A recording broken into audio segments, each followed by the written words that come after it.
Today's devotions come from selected portions of 1 Samuel 15, 1 through 9, and they read, "And Samuel said to Saul, 'The Lord sent me to anoint you king over his people Israel. Thus says the Lord, I have noted what Amalek did to Israel in opposing them when they came up out of Egypt. Now go and strike Amalek and devote to destruction all that they have. Do not spare them, but kill both man and woman, child and infant, ox and sheep, camel and donkey.' So Saul summoned the men of Judah and came to the city of Amalek and defeated the Amalekites. And he took Agag, the king of the Amalekites, alive and devoted to destruction all the people with the edge of the sword. But Saul and the people spared Agag and the best of the sheep and of the oxen and of the fattened calves and the lambs and all that was good, and would not utterly destroy them. All that was despised and worthless they devoted to destruction." This is not an easy passage to hear, is it? All this destruction and killing, even of the infants. And this is what God commanded?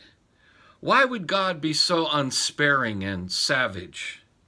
Well, first off, the Amalekites, as God noted, have opposed the Israelites ever since they came up out of Egypt. Secondly, this idea of devoting to destruction every living person and animal of the Amalekites shows how deeply sin has corrupted God's creation. If the Amalekites oppose God's chosen people Israel as sin opposes God's good creation, we get a hint of just how great is the cost that Jesus paid on the cross. How his being devoted to destruction for the sake of taking away sin is a price we can only begin to fathom when we see how God demands that those opposing Israel be utterly destroyed. We also see here that man chooses to not obey God and do what's necessary to put sin away. Saul and his men did indeed destroy the people, but not their king, Agag. And even more, they kept the best of the animals. It says, all that was despised and worthless they devoted to destruction. Saul and the people were greedy.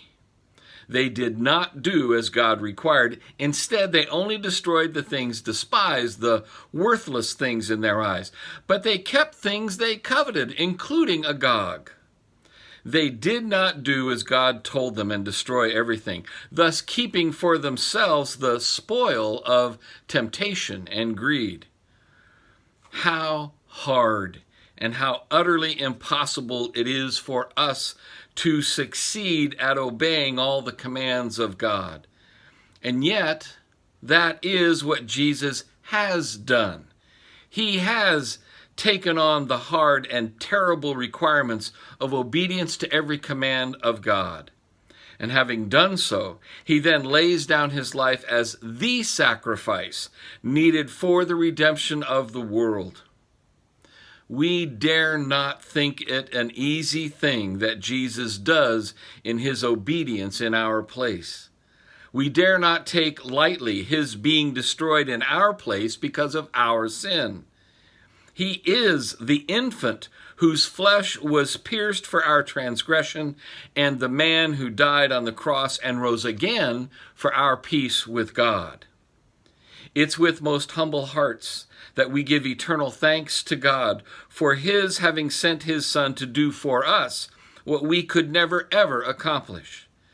Rejoice in the victory of Jesus' sacrifice over sin and his redeeming work for us and all of creation. God's peace is with you. Goodbye.